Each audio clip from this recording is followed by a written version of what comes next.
time, I'd like to call to order the Monday, June 16th, 2014 meeting of the Currituck County Board of Commissioners to order. At 6 o'clock, we had a work session with staff concerning Moyock wastewater and the wastewater plant and hookups. This time, I'd like to call on the Reverend Dawn Hollis from Mount Zion United Methodist Church to lead us in the invocation and the Pledge of Allegiance. Everyone, please stand. Thank you very much. Let us pray. Lord of all creation, we come before you this evening and we give you praise and honor. Lord, you are the source of all that is good, and you have poured out your blessings upon each person here. We ask your hand of blessing to be on this meeting. Lord, may your Holy Spirit be poured out on each person here, that they may be full of your wisdom and your grace for those items set on the agenda tonight. May we be mindful that we need your presence even more in this county. Help us to remember those who need you most. In the name of Jesus Christ, we pray. Amen. Amen. I pledge allegiance to the flag of the United States of America and to the republic for which it stands, one nation, under God, indivisible, with liberty and justice for all. Thank you very much.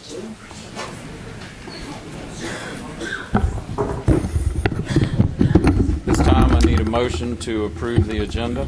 So moved. A motion by Commissioner Gilbert. Second. Second by Commissioner Martin. Any discussion?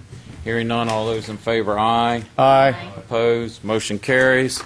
This time we'll move to public comment. First we have Miss Mary Etheridge.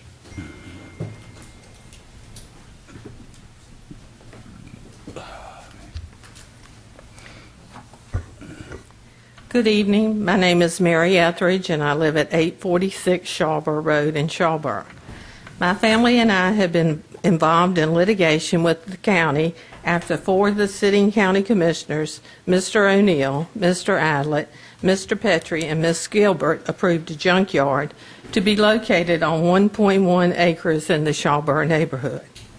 At the last county commissioner meeting, during the public comment session, a gentleman spoke on bullying and read several definitions of bullying.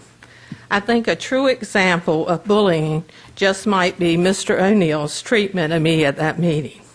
I have stood before this board for several months informing citizens of my county how a board could approve something when the majority of the entities thought it was a bad idea, and how the courts even agreed with us. Not once have I been disrespectful. I have informed the citizens how I have been intimidated by the board and was told by the county that they would never reach an agreement with me if we appealed for attorney fees, and that they would appeal to try to have our victory in court overturned. Yes, trying to scare me into submission. You may ask, why in the world do I continue, and why I just don't shut up and go away? Folks, it's because of you that I continue to fight. No one should be treated the way my family has been treated or been required to spend their own money to protect their lands after the courts told the commissioners what they did was wrong. Yes, bullying is a form of force, threat, intimidation, or aggressively imposed domination over others. So guess what the chairman of the Board of Commissioners did at the last meeting? Mr. O'Neill had his own slideshow and his own question and answer session. Was Mr. O'Neill trying to intimidate me by bringing up a tract of land that had absolutely nothing to do with anything I have been talking about? And where in the world did he get this information? If I had to guess, I would guess it came from former Commissioner Owen Etheridge. But what Owen Etheridge forgot to inform Mr. O'Neill of was that the last known person to occupy this service station and use the tanks were Owen's father. Also at that time, Owen was probably working on the farm and using the tanks too. Mr. O'Neill Did you not know this lot was an inheritance and has never been used by Ray Etheridge? So, Mr. Chairman, why in the world would you want to scare and alarm the public if you don't have all the facts? Was it to try again to intimidate me and my family? Are you so concerned over getting back you're willing to say whatever? But, Commissioners, do you know what's even as bad as bullying? Is seeing it and doing nothing. Does it not bother one of you of your chairman's actions?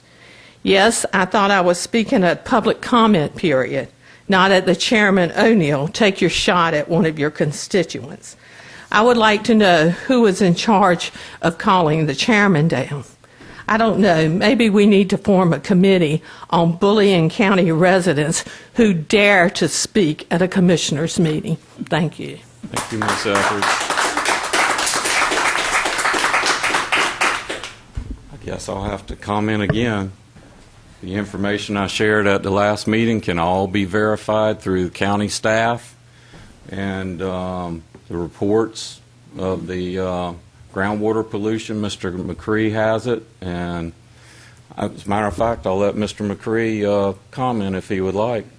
Well, I think it might be helpful again, Mr. Chairman, to perhaps go back to December 5th, 2011, and remind the board and the public what this issue was about. You had before you that evening a conditional rezoning application. Conditional rezoning is different than a straightforward rezoning application in that it allows for the county to place certain restrictions on the use of the property and its rezoning, as well as the applicant placing conditions on it and accepting the conditions imposed upon it by the county. And part of that conditional rezoning and the placement of conditions upon the rezoning is in order to take away from any potential detrimental impact that a general rezoning might have on the surrounding property. So, yes, this particular application was for a recycling center, is what the applicant asked for.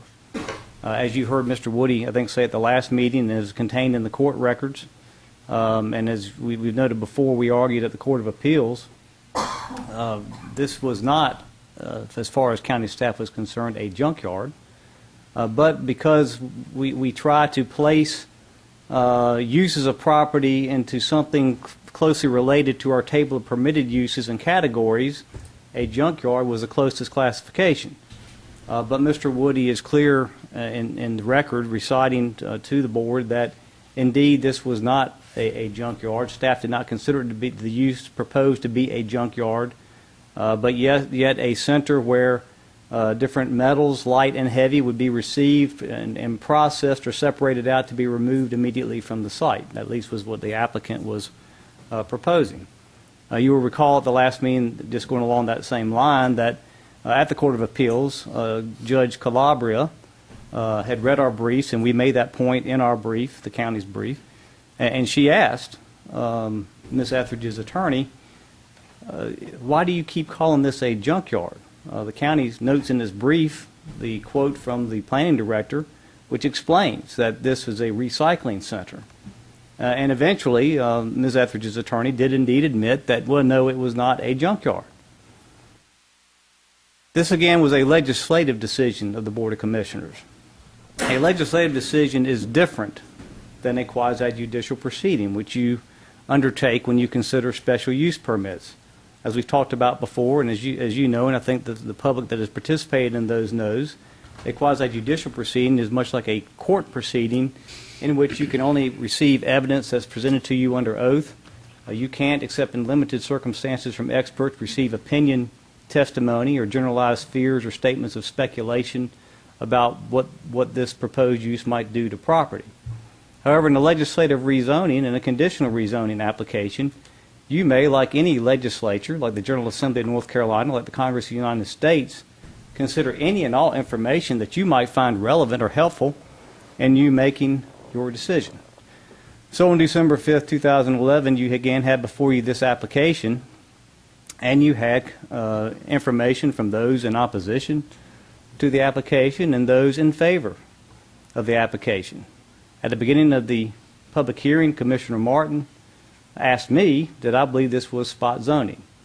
And I've been previously misquoted during public comment time, but I did say, in my opinion, it was indeed spot zoning because it was taking a piece of property and zoning it differently than the larger amount of property around it.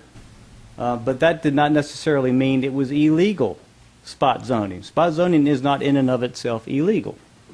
And so I explained the criteria that the board would want to consider in determining whether this spot zoning was appropriate and legal going forward. And so, of course, you had your public hearing that evening and heard from a good number of people, both in favor. Well, I'd say a good number. You heard people in favor and opposed to the rezoning. Those in favor of the rezoning were persons who, no, they did not live necessarily right in the middle of Shawboro. And I will note again that there were 10 persons, as I recall, that spoke at the public hearing. 7 of those were Miss Etheridge or her family members. And then there were some other, or those in support of them. And then there were some others who lived in different parts of the county, not in Shawboro, but who expressed their interest in the rezoning because of, among other things, jobs that might be created by this particular operation. And that's critical because, as we argue to the Court of Appeals, there is case law that says that a board should and may consider in a spot zoning application the broader impact of the zoning on the community as a whole, the county as a whole, and not just that specific neighborhood or that specific street. You also had before you a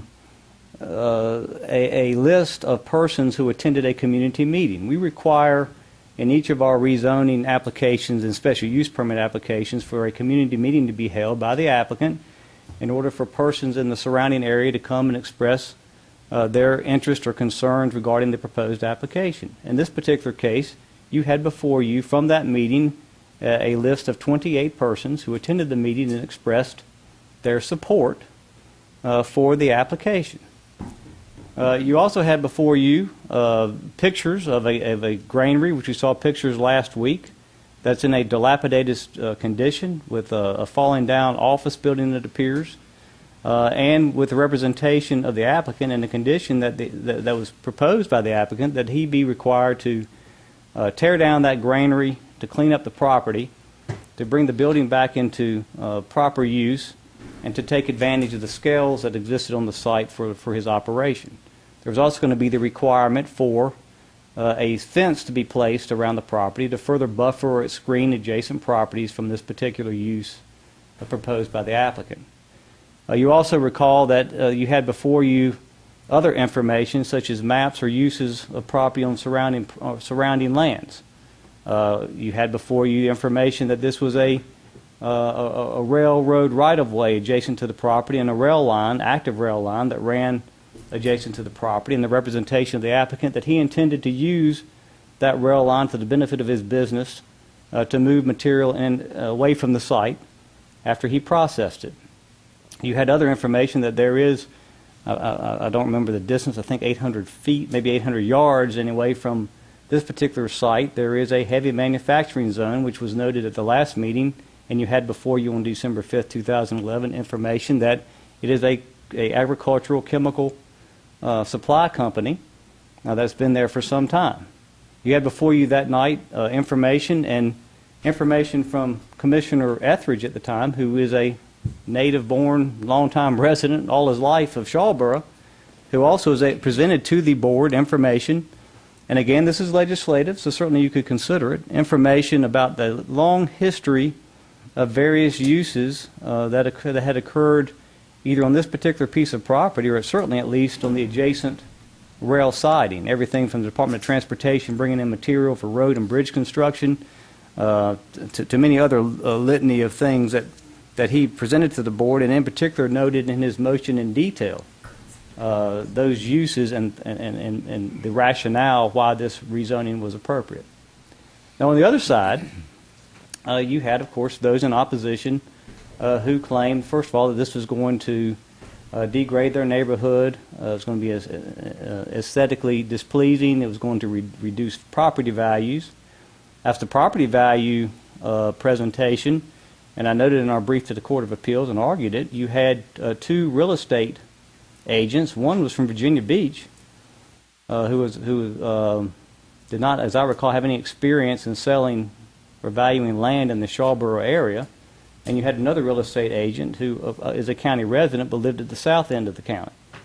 You had letters from the Department of Cultural Resources which expressed some concern about the detrimental impact that this rezoning might have on some historic structures in the general vicinity.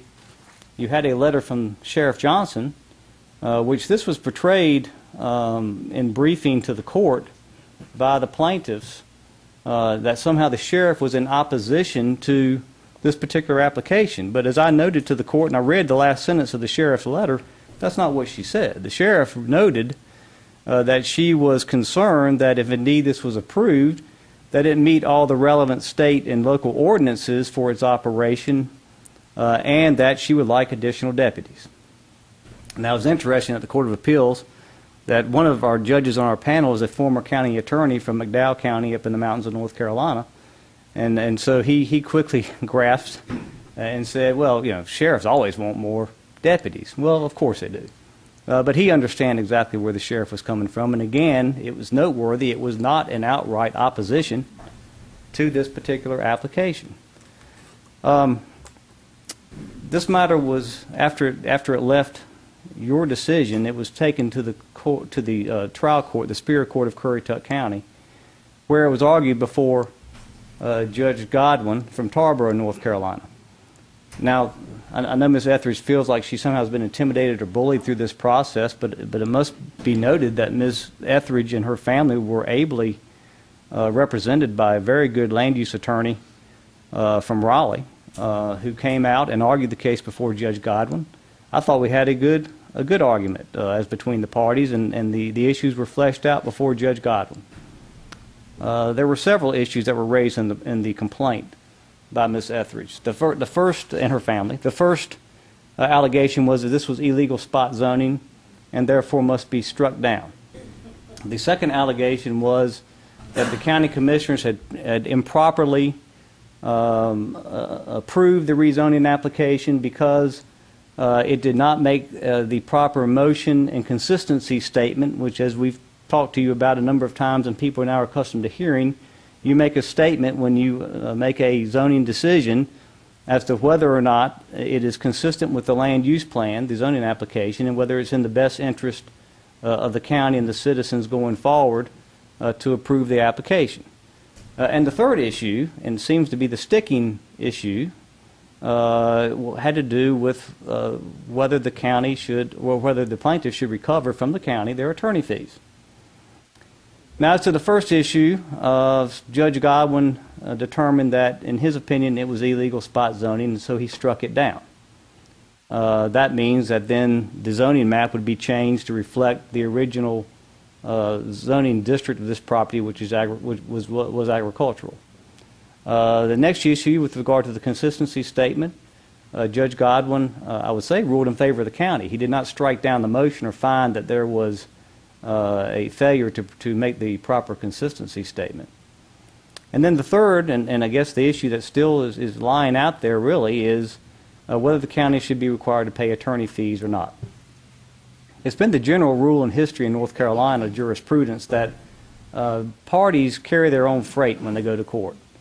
It's very rare circumstances in the general statutes by which a losing party is required to pay attorney fees for the winning party. And indeed, unless a statute specifically provides that, then again, each party carries their own freight and pays for their own attorneys. A couple of years ago, the General Assembly amended the general statutes to provide that when a city or county is found by a court to exceed its legal authority, then the court may, discretionary with the court may award attorney fees. However, if the court finds that the city or county governing board has abused its discretion, then the court shall award attorney fees. It must. It's mandatory. In this particular case, Judge Godwin, even if he had found that the board exceeded its legal authority, and I don't recall if the order exactly said that, but in any event, it's clear that he must have intended that by striking down the rezoning. He found that that was in his discretion, determination that no attorney fees should be paid by the county to the plaintiffs. Well, that could have ended the whole matter right there. The rezoning is overturned. It goes back to agricultural. There's not going to be a recycling center in this community. But the plaintiffs wanted to be repaid their attorney fees. And so they made a request to the county that it pay their attorney fees. And the county commissioners at the time decided, well, you know, we've got a judge here who determined that in his discretion that each party should carry their own freight, pay their own attorney fees, and did not believe it was appropriate to use the taxpayers' money to pay to the plaintiffs that which the court did not seem was required to be paid.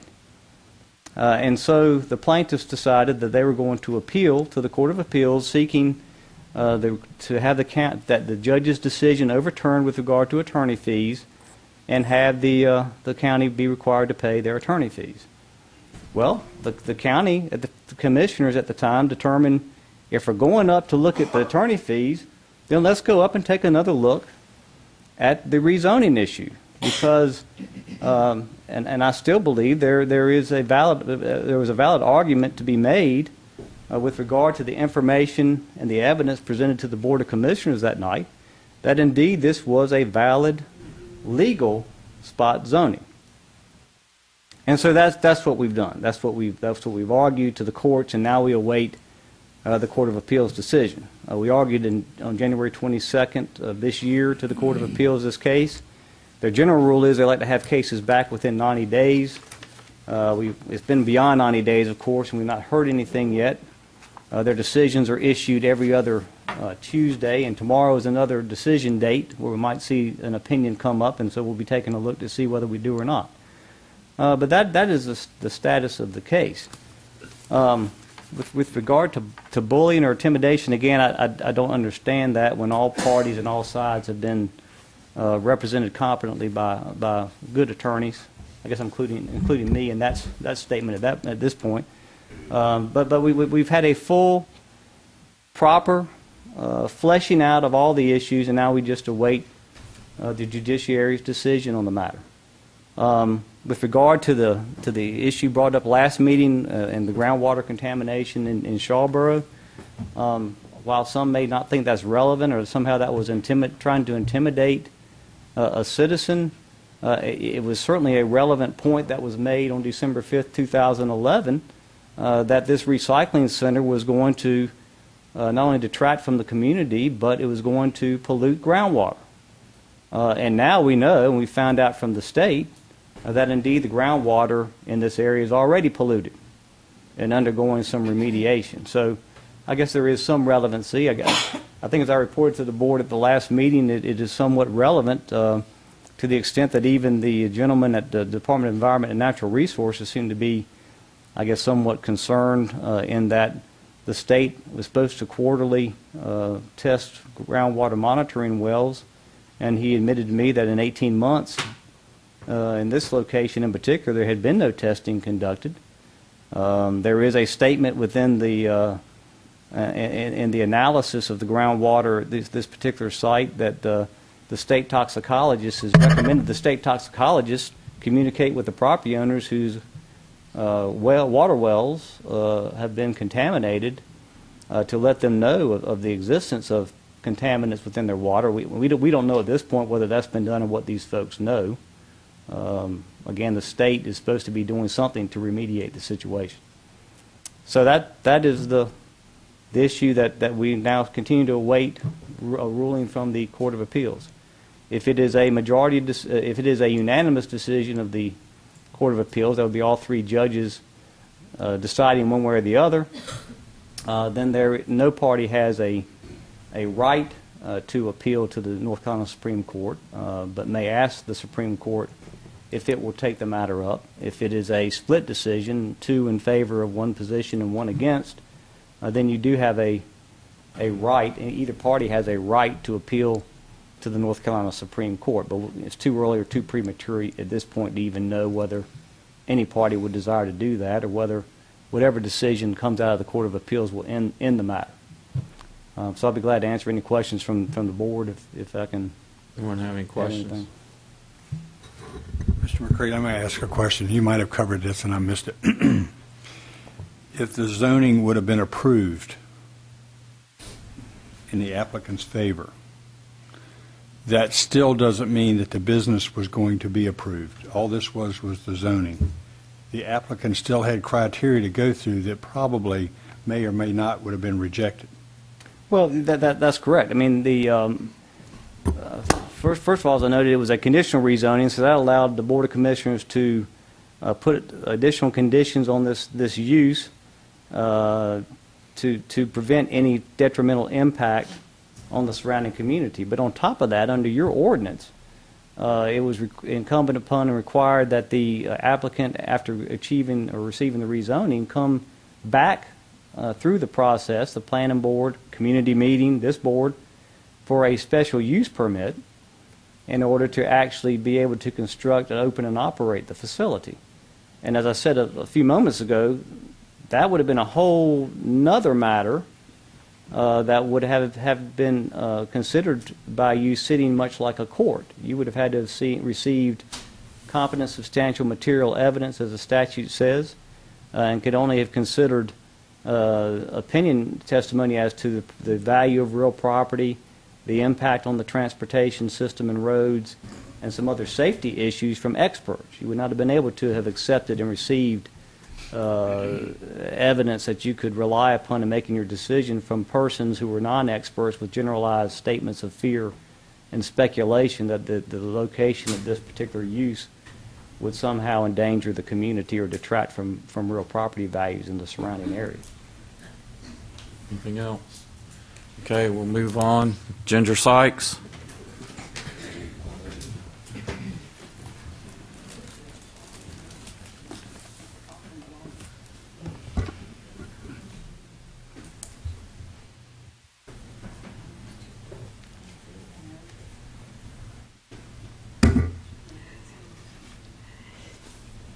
I'm Ginger Sykes. I live at 111 Mallard Drive in Currituck on Bells Island. And we would like to invite you all, everyone, to the Wheels of Paws car, cycle, and truck show this coming Saturday, June 21st at Currituck High School. This is our 6th annual one, and we welcome all of you, and it's open and free to the public. Anyone who has a vehicle they're bringing or a vendor, yard sale, there's $25 fee for that. And we will have some very attractive trophies. This is the one that all the public gets to vote on who attends the show. This is not the Best in Show one, but this is the public's opinion of Best in Show. It's called the People's Choice Award. And we'll have things such as cornhole games for certain age groups or anyone. And for the young at heart, we'll be having time trials with Dale Earnhardt's miniature car here that will also be doing a road running around obstacles, and we would love to have many of our young people come enjoy that, and the winners also receive prizes and perhaps this prize. Anyway, onward. Coming out of the car show, and by the way, the rain date for that is June 28th, but we don't do any rain dances. Okay. Coming up, starting tomorrow, we have at the shelter our beginning of our summer program, which is for middle school and high school, Fun with Animals. And we'll have Vicki Hagemeister, who is a professional dog trainer as well as wears other hats, doing a workshop for our young people and their adults. They're adults if they'd like to come as well, on dog training, which can be used for your home animal. It can be used for your coming to the shelter and volunteering.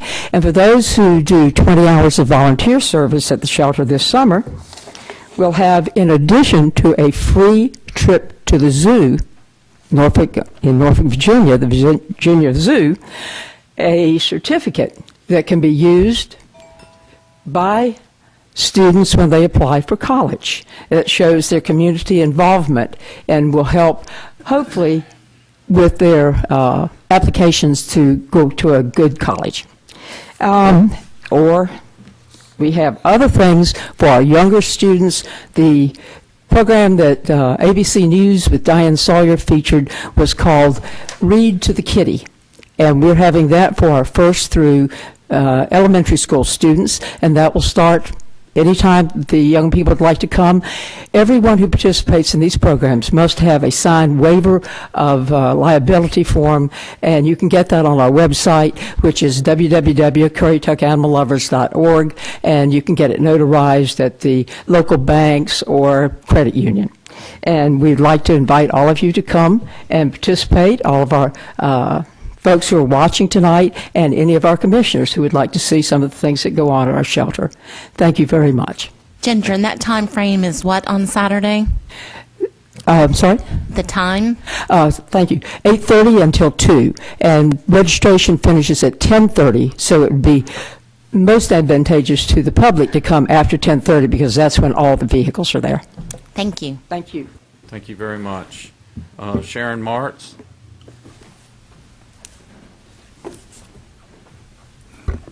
Good evening. I'm Sharon Martz. I live at 244 Griggs Acres Road in Point Harbor. I'm here to speak with you and thank you for your most expeditious and your assertive action on pursuing the EMS situation that many people in the audience have addressed to you. I urge you, however, not to take a superficial view of the review. I urge you to look deep into the situation and not just accept superficial information given to you. But I do praise you and thank you for taking those actions because I know it's not something that's usually done by a Board of Commissioners. I also want to reassert my position on reinstating Teresa Wheeler to her job, as I think that would be the most proper thing to do. Thirdly, I'm here to support the Animal Lovers Assistance League. I understand you have a contract that is in the amount of $500 over and above the Animal Lovers contract, and I hope that you will use good judgment in choosing the contract. $500 amounts to maybe a penny per taxpayer, and I think the experience and the top-notch facility management and the team over there that is known all over North Carolina by animal management all over the state is something that I think you should be proud of. Just last weekend, Onslow County's manager of their shelter came and sought information on how to run a shelter from our shelter. Our reputation goes far and wide across the state and into Virginia. As you heard, there are many programs over there that support the community. It makes the Board of Commissioners look good. People are proud of that organization there. They look to them when they have animal problems. So I hope you'll support a known product. There's just so much going on over there, and you all have been a part of it, and I hope you'll continue to work with the Animal Lovers Assistance League and have a great relationship like you do now. And I have an article from the Shopper where the Animal Lovers is in there, the event that they're having. They get a lot of coverage. Ginger works for free. She gets no pay. Any money she gets goes through the board over there before she receives a cent. So, I mean, I don't know anybody else, any director that would work for free and put up with the aggravation that, as you all know, you get from the public sometimes. Please don't jeopardize the accomplishments that have been made over there by going with an unknown product. Right now, we have a class act in place. You have been so supportive. Please continue your support for the Animal Lovers Assistance League. They have a squeaky clean accounting record. And currently, they have, like I said, a full-time director that is paid nothing, zero. So, again, please consider that you do have proven leadership there, and the experience in place is impeccable. Thank you. Thank you, Ms. Martz. Walter William?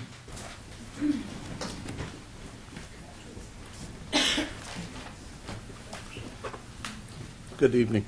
Walter Williams, property owner, 540 Knott's Island Road. I also maintain a residence in Virginia Beach and Greenville, North Carolina. Work takes me everywhere. First off, for the county and the citizens, I had the opportunity to ride through ranch land this evening. I was impressed with the improvement and the repaving of the roads. It is proof that this board and the citizens working together can make a better change for the county. Along those lines, county spending on printing, information technology, and support and marketing. We should be looking at how much are we spending locally, how much are we spending on this side of the North Carolina line, and how much are we spending out of the Hampton Roads area. For those of y'all, most of the board members may know it or may not know, Currituck and Camden are part of the Hampton Roads metropolitan area, which is trying to be changed to, I guess, the Tidewater area. But money spent locally comes back to us. As a small business owner, I know that very well. As a prior printer in the local area, numerous shops, including one here in the county and Great Bridge Press, Virginia Beach, I know that local money spent in printing, advertising, and media comes back to us almost instantly. There are county businesses that can provide support. We need to look at those. We need to look at what percentage that's being spent outside the county. Can we keep it in the state? Or can we keep it at least, say, on this side of the harbor, preferably in the county? Economic development works very hard to bring business to the county. Let's keep all that business here. You know, it helps the county grow. 51 years, I've watched this county grow quite a bit. Promote local, buy local, duty of both the citizens and of government.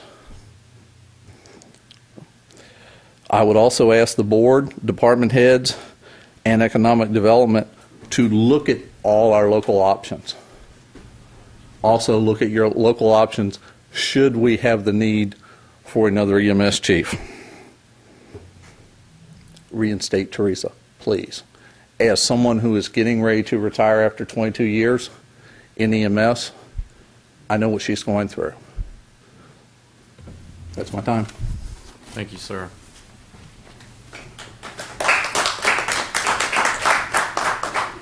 Next, Sybil O'Neill.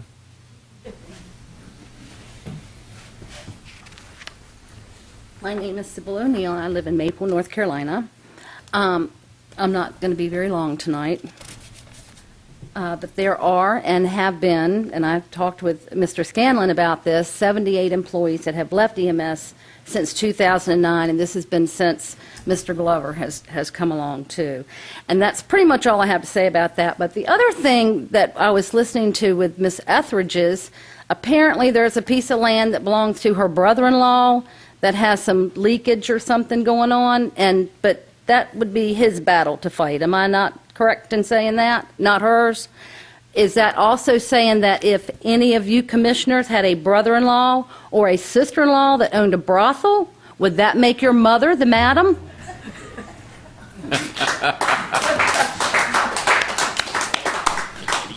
Thank you. That's all I signed up for public comment. I'm going to close the public comment and move to presentation of Certificate of Appreciation to Miss Mary Gilbert, who, by the way, this will be her last meeting after many years, so I'll ask you to come up front and ask the board to come up front as well.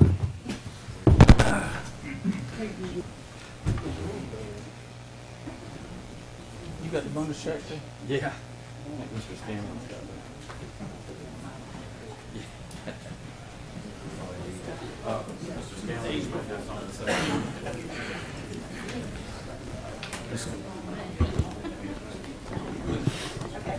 Just going to, right here. Okay. How many years is it, Miss Mary? A little over 20. A little over 20. Plus, yes. And you're going to travel and have fun? I hope Take so. care of grandbabies? I hope so. Okay, it's a certificate of appreciation presented to Mary S. Gilbert for dedicated service to Currituck County as administrative assistant since September 1993 and as clerk to the board since June 2013. On this occasion of your retirement, we extend our sincere appreciation and best wishes for even greater achievements and rewards in the future.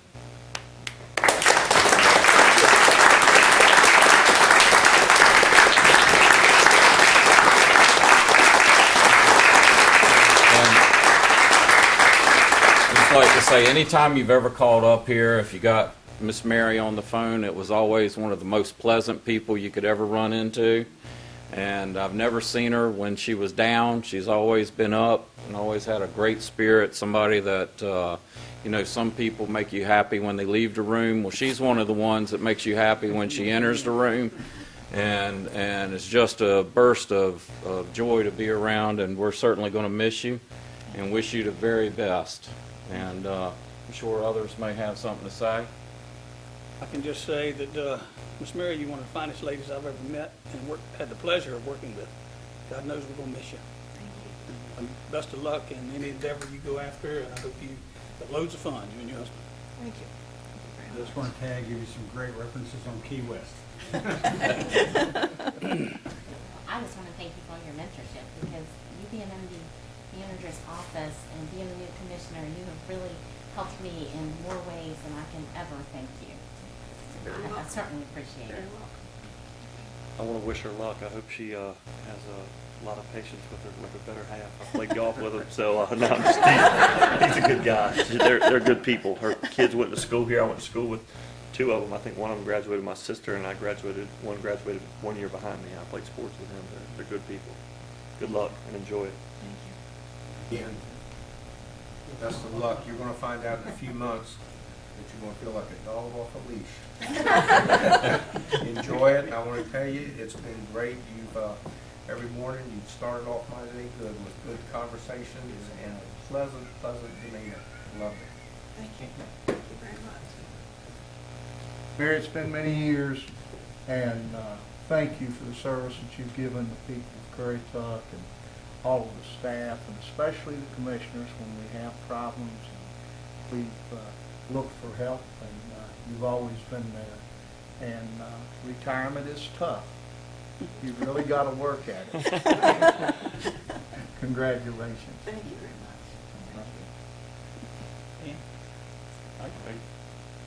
We're going to have an opportunity, I think, in a couple of weeks to talk, but you have served the county, the board, and myself professionally, competently, and I don't think I've ever met a more genuine, kinder person than you are, and you will be greatly missed.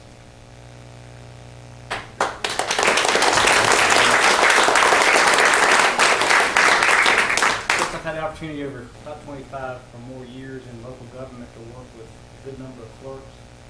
You certainly are as good as any that I've ever worked with. Pressure, you were very happy and even keel around here as we work through things on a daily basis. I enjoyed having lunch with you about every day for the last 6 years and getting to know you in a personal way and you me. And you certainly are going to be missed. And look forward to you coming back to see us. Now it's your turn. We have tissues. I told y'all not to make me cry. No, we're not.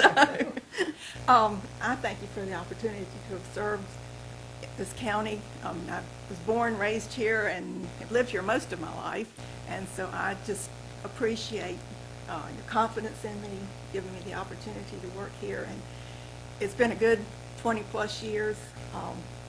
Had some good commissioners to work for. And my board is the best, though. And I just appreciate it.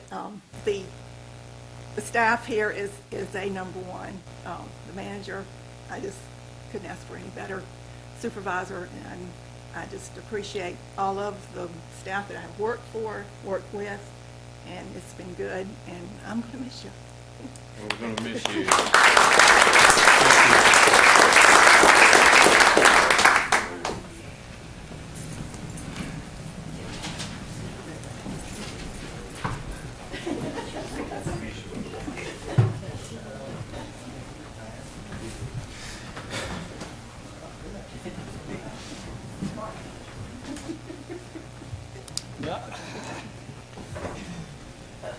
Next item is public hearing and possible action on annual budget for the fiscal year ending June 30th, 2015. I believe that would be you, Mr. Scanlon. Yes, sir. At your last commissioners meeting, we presented the budget. Be happy to answer any questions the board might have. As part of the adoption process, you are required to have a public hearing. At the close of the public hearing, it's your option. You may or may not go ahead and approve the budget, depending on what input you get. But with that, I'll be happy to answer any questions that you might have. Anyone have any questions of Mr. Scanlon? Hearing none, I'm going to open the public hearing. I had no one that signed up. Is there anyone that wishes to address the budget that didn't sign up? Hearing none, I'm going to close the public hearing and ask the board for a motion. Mr. Chairman, I make a motion that we approve the budget as read for, I guess, it'd be 2014-15. I second that I have a motion. motion from Commissioner Petrie, a second from Commissioner Gilbert. Any further discussion? I would just like to add that the county manager and the finance department and the department heads worked very hard on the budget this year, and through that hard work, we were able to, I believe, the reduction was 2% from last year. Yes, sir, it was. And half-cent cut in the property tax. Yes, So sir. congratulations. With that, is anyone else? All right, all those in favor signify by saying aye. Aye. Opposed? Motion carries. County will operate July 1. Next item is PB 1403, Currituck County Outdoor Shooting Ranges, request to amend the Unified Development Ordinance to establish outdoor shooting ranges as a permitted use in the resource conservation, agriculture, and heavy industrial zoning districts with use-specific standards. I guess, Mr. Woody, that would go to you. Thank you, Mr. Chairman. I did present this ordinance at a previous meeting, so I'm not going to go back through it in great detail. Needless to say, this does permit commercially operated outdoor shooting ranges in Currituck County. If it is passed, the ordinance creates a number of standards that relate to the design and operation of shooting ranges, and principally that the ranges be designed and constructed in accordance with the National Rifle Association range source book or standards. And again, there's some limitations on hours of operation, types of weapons that are shot, liability insurance, etc. But what I do want to do, and I can answer any specific questions you have on the ordinance as it was presented last time, but what I want to take the opportunity to do now is go through some of the comments that were raised at our last meeting and kind of direct the board toward a couple of things that, if this ordinance is passed, need to be addressed by this Board of Commissioners. First, at the last meeting, Commissioner Griggs had asked for a little bit of information to be returned to the board by the staff. I'm going to go through those real quickly. Number one is that there was some concern that this outdoor shooting range may inadvertently catch up privately owned ranges by mistake. The intent of this ordinance is to regulate the commercial use of land for an outdoor shooting range. It is not to regulate an individual's personal use of their own range at their own house. Staff did amend the definition of outdoor shooting range to clarify that it does not include private ranges intended for personal, non-commercial use or infrequent special events. So I would recommend that the board, should you adopt this ordinance, you incorporate that modification to the definition.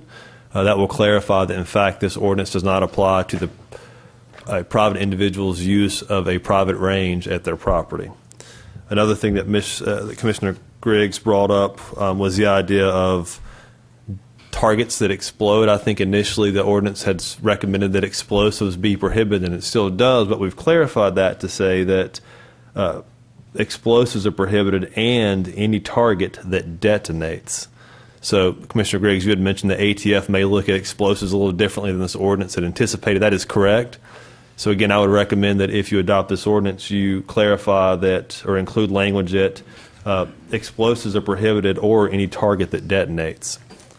Another thing that Commissioner Griggs had requested from the previous meeting was land area. Basically, what the staff had proposed was that a 1/2 mile buffer be created from existing residential dwellings or schools. The half-mile buffer came from a recommendation from the NRA range source book, so it was based on best practice. It's generally thought that at a half mile, the nuisance level or the noise nuisance of outdoor shooting ranges begins to decrease. Again, that's based on a study conducted by the NRA and the Environmental Protection Agency. So Commissioner Griggs had asked, well, if we provide a half-mile buffer from residential dwellings and schools, how much of the land does that encumber in Currituck County?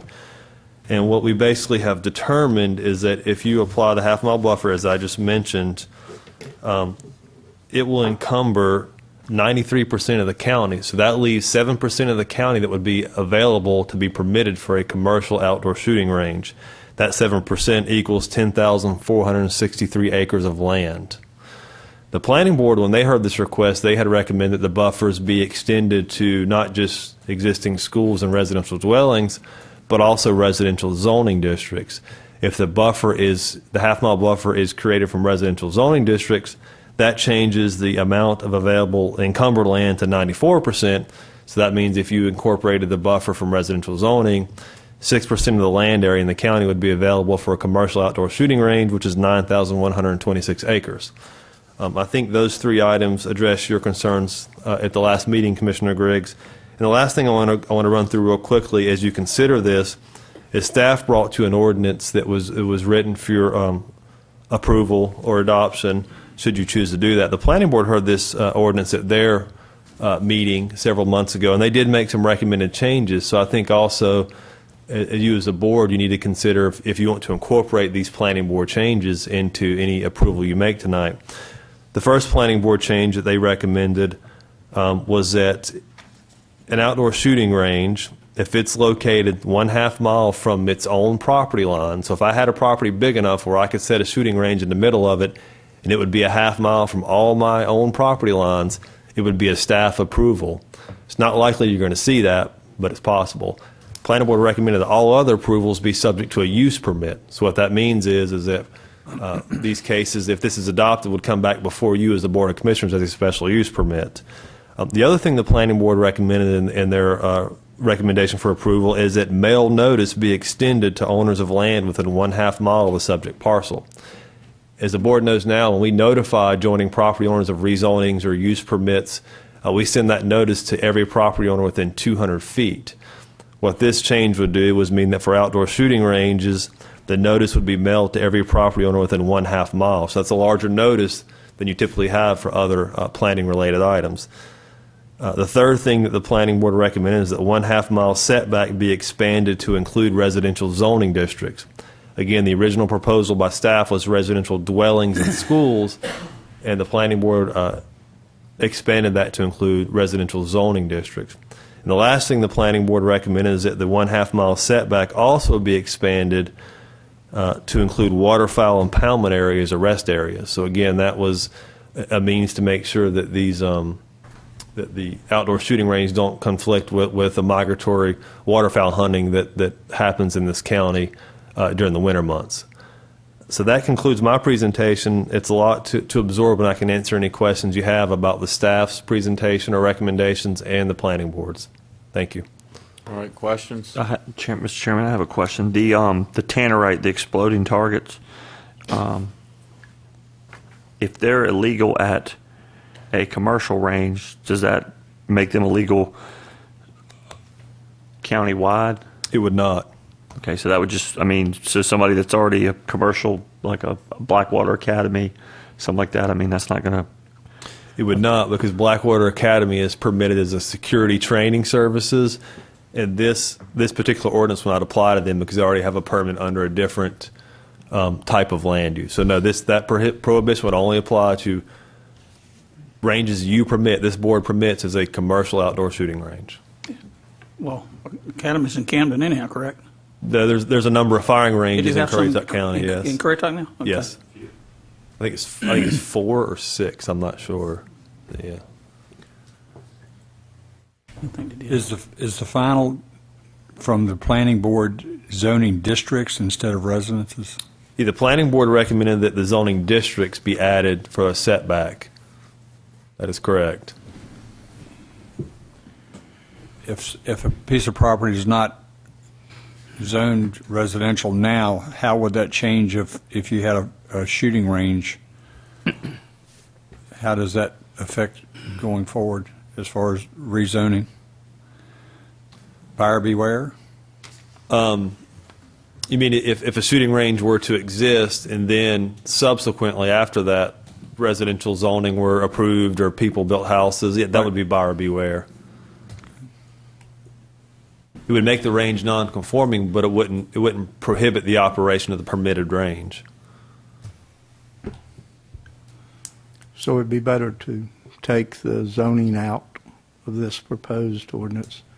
It just depends. I mean, we started with residential dwellings because we knew that's an automatic nuisance. If somebody lives there, then if there's a firing range, you have a greater potential for a nuisance to that occupied dwelling.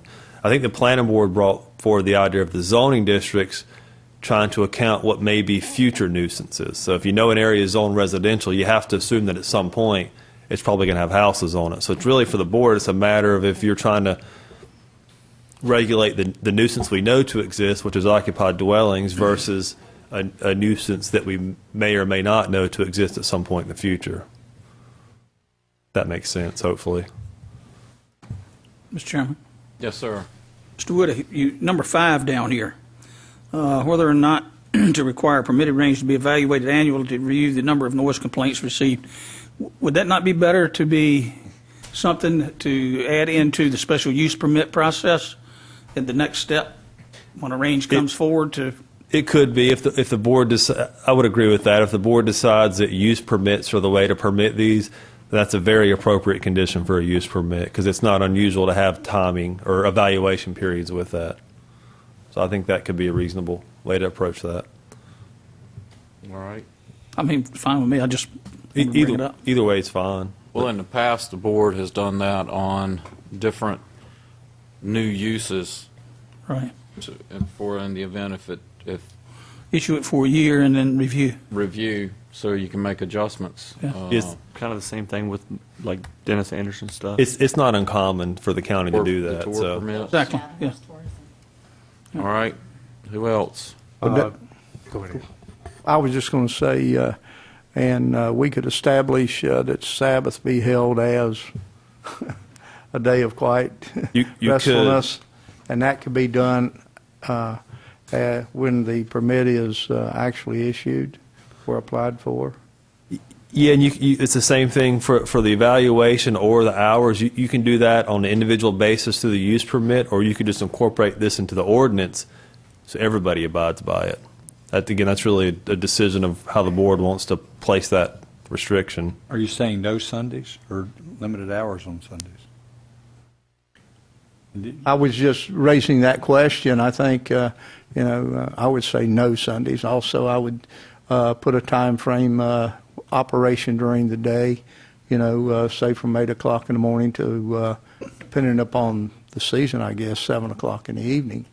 If people want to go out and shoot on a range and they work, then when they get home, they can go out and shoot or something like that. And I think that's probably when most people would want to shoot is during warm weather, not in inclement weather in the winter. I'm just asking if that would be also included when we actually give a permit.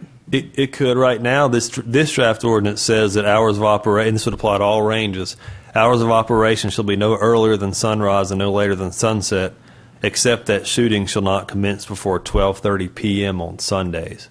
And if I remember correctly, those are similar to the hours we use for the academy facility. But again, there's some basic hours in this ordinance, so you could make those hours. You could tighten those up in this ordinance, or you could wait and do that through the use permit process. I would say with hours, you might be more consistent if you had that in the ordinance, actually. So you don't have to debate it every time a permit comes in. Mr. Chairman, if I may. Yes, sir. That I know, as far as like academy, I don't believe in, like we stated earlier, I believe 6 or 4 of the ranges are in Currituck. Because I remember back in the day there was a dispute between Currituck and I guess it was Blackwater. Then we used to have to shoot on Camden ranges. I don't believe they allowed them to shoot after 10. I think that's right. 10 p.m.? 10 p.m., which, I mean, you have law enforcement, you have required night qualifications. So, I mean, Did you say sunrise? Yeah, we have sunrise to sunset. Doesn't that seem awful early for people sleeping late on a Saturday? It's probably pretty early. 5:30 in the morning is when it. Yeah, that seems a little early to me. Be some shooting. Yeah. Times are difficult because, as you know, as the seasons change, especially sunset changes so drastically that you could say 8 o'clock maybe kind of early in the summer, but it's going to be pretty late in December. So Whatever hours you put, you can't take them back. yes, So you may want to. Personally, I'd rather restrict the hours to start. I mean, that's a sunrise in the morning, like Commissioner Martin said, 5:30, Saturday morning. Nah, you know what? I'm going to tell you what. There's going to be a line right here. So, I mean, personally, I'd rather see 8 to 5, 8 to 6. Understand. Year round. That's, I mean, just me I personally. can agree with Mr. Petrie on that. So you want to and You know, change just that? to put from- this in here. Now, this is me personally. Yeah, I think Sundays should be a day of rest for your ears, I agree. and the rest of the time is 8 to 5, is 8 to 5 or 8 to 6. But one of the complaints we had about the turkey shoots was Sundays, and Commissioner Eilert will remember that. I mean, the people would say, we would like to have just one day of peace and quiet. So. And I would advise the board, if you do decide to narrow the hours, make sure if you decide to approve this, make sure you include that in your motion tonight. As far as no Sundays? If that's what you like to do, yes. 'Cause remember, the hours is written. Unless you specify that in your motion, they'll remain. So. I mean, is that something we could specify in the hours, as far as like daylight saving time to such and such compared to, if you say 6 o'clock or 5 o'clock in July? I know, it's a but little bit different. at some point in time, I'm thinking people sit down, have a cookout, have dinner, whatever. I'm thinking 12 months out of the year, 5 o'clock, you've got was that 9 hours out there, 8 to 5? 8 to 6 would be 10. If it was 6 days a week, that's 60 hours. I mean, if you can burn all the powder you need in 9 hours to me. But at some point in time, sit down, a little peace and quiet. I think it would be good for people getting off work Monday through Friday, would like to go out early to get some practice. So I think that's good. But my concern is weekends, and so I'm personally 8 to 5 and no Sundays. I know people go play golf and take off early. Well, those of us that work, I would propose and recommend that maybe in Monday through Saturday, 8 to 6, and then 8 to 7 Memorial Day through Labor Day, to give those that, some additional time. And you can do that. That would be the recommendation that I would make. I know the board's done some hours of operation similar to that from mines and things, so you can do that. And with the daylight, staying light until 9 o'clock during that time, majority of that time, I think that would give the outdoor facilities an opportunity to use the daylight versus having to have electricity. I mean, I don't even know if that's a factor that you could put into a shooting range. But What are you saying? What are your hours again? I would recommend Monday through Saturday, 8 to 6, and then 8 to 7 from Memorial Day through Labor Day.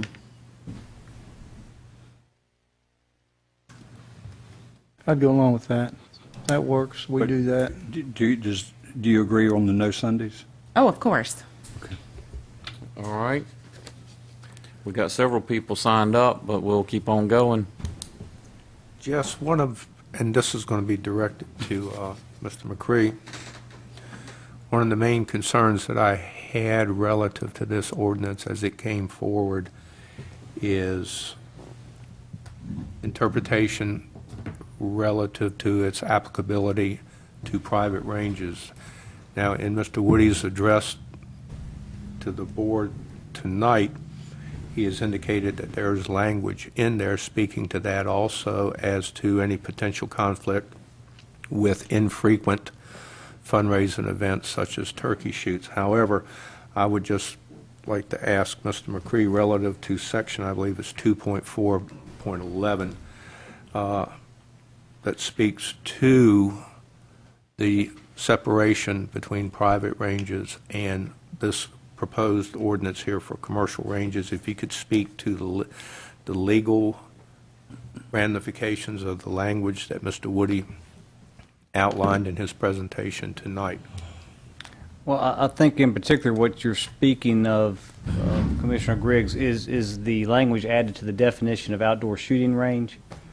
And so to make clear, I mean, one might argue that it already provided that this did not apply to private property and individuals shooting at targets on their property, because it starts out with the definition that the commercial use of land for the discharging of firearms, etc.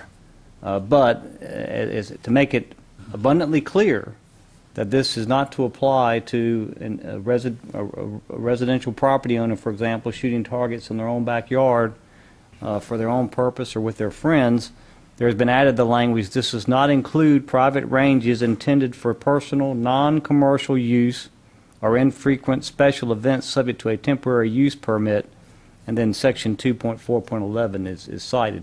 And that is to cover those fundraising or allow for those fundraising type of events that would not be disallowed as a use of property under this ordinance as drafted. So I'm comfortable. I was comfortable before that the definition was sufficient, but in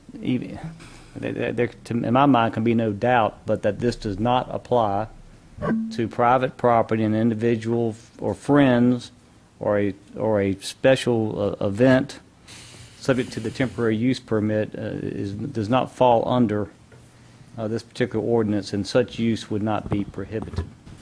And thank you. I mean, we had talked about that earlier. And the reason or the method to my madness for inquiring about that and ensuring that the language would be in this ordinance to clearly set that out is the ordinance that we have now in the county that governs private shooting on private property has currently a 900-foot setback from occupied residences. What that equates to is a requirement for roughly 58.4 acres of land to be accessible, owned, or otherwise for private shooting to take place.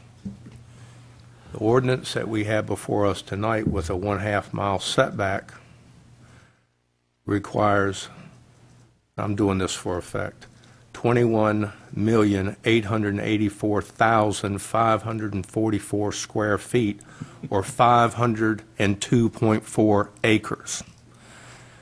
There is a marked difference between 502 acres and 58. So my concern is that this not be, it gets a bleed over, and that there's the camel's nose is under the tent, and there suddenly becomes a concern that this should be applicable for the restriction for private individuals to engage in their rights as citizens of this country. Because such a marked difference between these two required pieces of land necessary to operate is going to, I'm sure, raise its head or become an issue in the future, and that's why I was concerned. And thank you for putting the language in there to, at least at this point in time, clarify the difference between the two and make sure that there is, if you will, a Chinese wall between the two applications. Mr. Chairman, Yes, sir. I don't want to muddy the water any more than it's already muddied, but I just will say that I think we're missing an opportunity to go ahead and do this thing complete, totally, wholly, and take a look at acoustical sound attenuations and all that kind of stuff that could be professionally designed and put in that would reduce the setbacks to where they would be baffled to the point that you couldn't hear them. sooner or later it's going to come up, and we're going to readdress it, and we're going to do another UDO change at some other point in time. But for the sake of tonight's stuff, I mean, I'll just leave it at that. Mr. Woody has that as number 4 down here, and I mean, if you guys would like to discuss it, fine. If not, I'll buy into whatever board wants to go.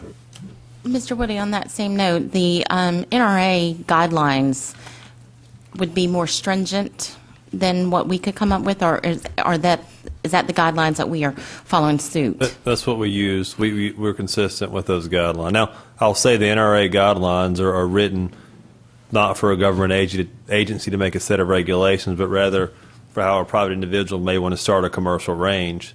So using the best practice NRA advises to their members who want to do a range is what we incorporated in this ordinance. So I think this ordinance is wholly consistent with the range book. And you would say that that's an expert guideline to go by, correct? That's the best I could find. I mean, is there anyone else, Kevin, David, either one of you in your... For effect, that's the book. And that's guidelines that are set forth in most venues that are set up for shooting ranges. I think they promulgate the safest, most neighborly shooting ranges that you could probably design. I think anything that would be more in-depth, I think it's AR 200. It's a 1997 publication. I think they used John Hopkins research, and it's an Army document in collaboration with private colleges and universities that set forth the qualifications that I feel pretty confident are at least to some degree inculcated in the NRAs, but is more specific because you're dealing with military ranges and law enforcement ranges. But I think the NRA for our purposes will suffice. Well, certainly I don't want a military installation in Currituck County. Well, and the only reason I said that, I said the military, is that it has a tremendous amount of scientific study relative to noise, decibels, the different types of sounds, whether they be impulse, steady, and so forth. It's more. It has a significant amount of scientific. It's a scientific tome, if you will, that goes into more depth. But I think the NRA's publication will suffice. So that's an appropriate one. All right. Any Mr. Chairman, further I have questions? one last question. Yes, sir. As far as any type of time set for, ordinance, this is for a commercial for-profit range, would not affect, the Sheriff's Department range on Maple Road where, they're qualifying a gentleman, a deputy in the evening, which is, mandatory we do yearly. No, it would not. In fact, you'll see, well, just above the item 5, outdoor shooting range definition, the exceptions, one that exception is police firing ranges are classified as public safety facilities. Okay. Thank you. I just wanted to make sure. Anyone else? Hearing none, I'm going to open the public hearing. First person we have is Dexter Green. Ask everyone, please state your name and address for the record before you speak. Hello, my name is Dexter Green. I live at 245 Greenview Road here in Mooryock, North Carolina. For the past 2 years, I've been a firearms instructor here in Mooryock, over here at the Troy Moch's, I can't think of the name. The Currituck Shooting Club. But I do the gun classes. I retired from the military. I did it for 20 years with the United States Navy. Once I retired, my wife, we both live here in the county now. I've taught, I know, over 300 people for their concealed carry permit for the state of North Carolina. I'm certified through the North Carolina Justice Academy as a firearms instructor. I was sitting there listening to when you guys were talking about how the ranges are set up through the NRA. I'm also an NRA certified instructor. So definitely the way the NRA sets the standards for the ranges, they did it for us also, for all of our ranges that I instructed for the Navy also. They came out, actually the Navy, the United States Navy, the United States Army, the Marines, and the Air Force use the exact same criteria that the NRA set forth. They actually send their instructors down to teach us how to set up the ranges. I just wanted to put that in there. Also, like I said, I think it's a great thing that we're trying to do and trying to bring to the community. Myself, I've also wanted to, now that I'm retired, I want to teach the youth about gun safety. I go to different schools over in, right now, over in the Virginia, on the Virginia side. And that's what I want to bring to Currituck County, because I have 2 kids that go to Currituck, to Moyock Elementary. So I think it'd be a great thing for this community to get together. We can bring one another together, like-minded people to use firearms safely. So that's what I wanted to say. That's what I want to do, and hopefully, if the board so approves for this gun range for the Currituck Shooting Club to happen, I would greatly appreciate it. Thank you for listening to me. Thank you. Christopher Meade.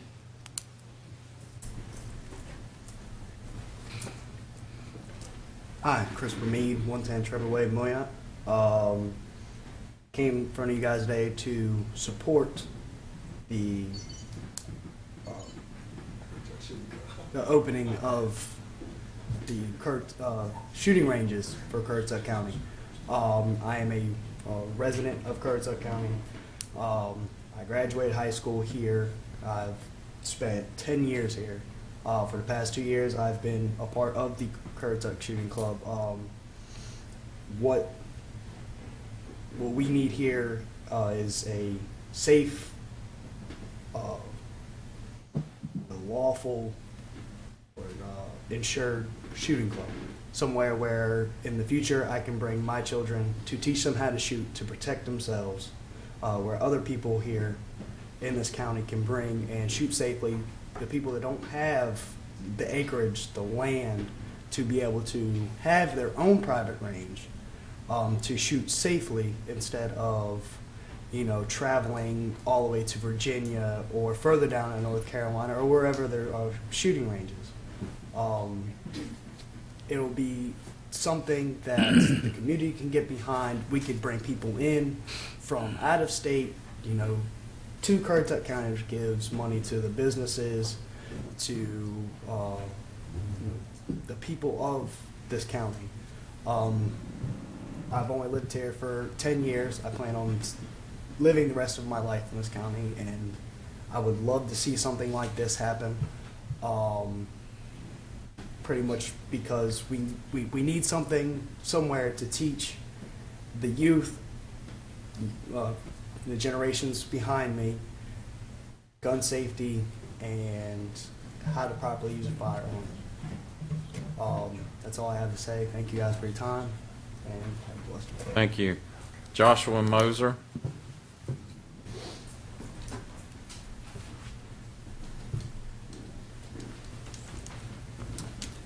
Hello, everyone. My name is Joshua Mosier, 112 South Street, Moyock, North Carolina. Me and my brothers are all in the military, and we've always been raised to shoot guns safely by my father over there. And we opened TEM Tactical 2 years ago, and the transformation has been dramatic. I mean, the amount of, everybody gets in there, and it is it's a big conversation piece, and everybody is concerned about their ability to be proficient with their firearm, and I think it's really good conversation to have. It's just beneficial to everybody. And I went around to collect petitions, or petition signatures supporting our club, and I would always open with, "Do you like firearms?" And whether the answer was no, and that's fine if you don't like firearms, but I would pose that we're just offering a safe facility for people to shoot at. As in regards to the sound, we're not only set off that distance, but we are also down 30 feet under the ground, so that also helps with the noise reduction as well. We've never had any complaints, but and then also if they say yes, then they would sign it instantly. But it's crazy how many people I would just have open conversations with about it, and yeah, that's pretty much everything I had to say. Thank you very much. Thank you. Troy Moser.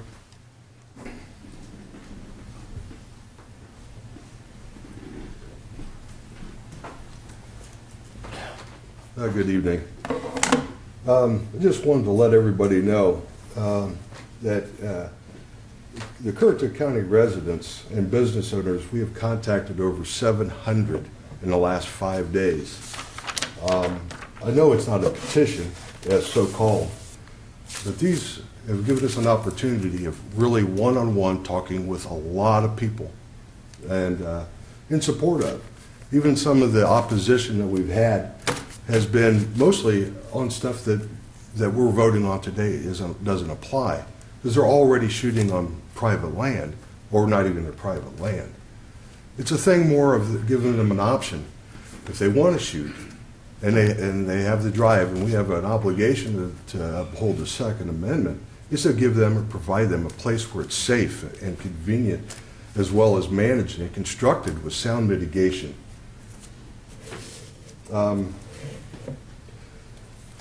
You know, the noise is really a lot to do with a business mentality, because no business wants to create a nuisance. No business wants to be on the receiving end of a sheriff's call or calls into the business. It's not in the best interest of business. So what we want, you know, the perception of what the ranges are is wide-ranging.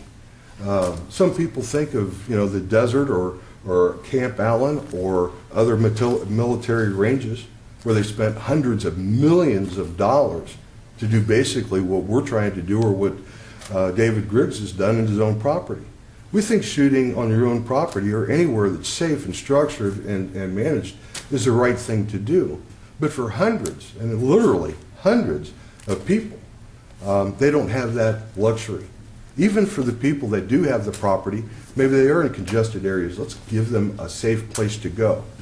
At that point, I really want to tell you that over the year and a half that we have been operating, we have over 100 members, and none of our current Currituck Shooting Club members are in this petition. This has been sanitized. It has no current members in this. But we have had no complaints. There has never been one phone call to myself, the Sheriff's Department, the county, on a noise ordinance. And it's because we've looked and spent a lot of time in an area that we have guaranteed certain offsets. Currently, today, it's 1.3 miles from our shooting range to a local resided residence. It's not there. Another thing is that we constructed and took a lease in a property that's almost 40 feet deep underneath the ground, surrounded on all borders by tall trees. On the half-a-mile drive that you go onto our property, it all depends on which way the wind blows. You can't even hear the shots being fired on our own property. Now, that's a luxury that we have. That's something that we have done our homework, and we have taken a lot of pride in to make sure that we have the best interest for the community available. Make no mistake, a business, the Currituck Shooting Club, or an outdoor range is a business. It is a big business. You can see it, you can hear it on the radio every day. Virginia is doing it left and right. There's already county ordinances in the UDO for indoor ranges. So if outdoor ranges here in other parts of the county don't meet the regulations or are not suitable, that's not a dead issue. There's two issues. You can open up an indoor range or apply for a special use permit. Now, there's other things that you can restrict because the perceptions are a lot different. Shooting on Sundays. Let me ask you a question. If somebody is shooting at 12:30 on a Sunday afternoon and you don't hear them, is that a problem? I don't think so. If somebody is shooting at midnight, that is not advisable for the general public. It's being a good manager of your business, being able to operate within the ranges of a good neighbor. You don't shoot at sunup, and you sure don't shoot at midnight.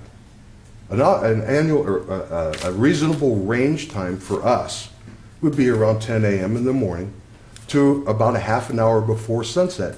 In fact, in our bylaws, that's what our end date is a half an hour before sunset. That's to give the people time to get off the range, get closed up, pack their bags, and get packed in and get off the property. It's not a county ordinance. It's more of a good neighbor mentality. And I think that's what we're talking about. If we're talking about economic development in Currituck County, especially the Moyock Township that has nothing, this is something that's going to bring big business. This is a big opportunity. Don't miss this out. There is 4 sanctioned shoots that go along on all these ranges around us. In fact, one of the sanctioned shoots was out at Academy that got so expensive for the shooters that they've backed away from Academy and now is looking at us to actually host them. That 4 days of revenue, that 4 days of competitive shooting in a facility like ours relates to $4,000 to $5,000 per 4 days. That brings hundreds of people down here a month to shop at other businesses, to use our county, to love our county, to grow to it. It's also, we've been looking, this passes, and to go more commercial, we're looking at hiring between 9 and 13 people in the county, qualified individuals. Not McDonald's, but I'm going to tell you what, these are professionals, and people take it very seriously. I would like to hand this in to Kevin. Yeah, hand it to Mr. Woody. Mr. Woody? It's cross-section. You'll notice on there that I'll bet you that over 50% of those people that signed up for that thing are female. They're the ones that are refusing to be a victim.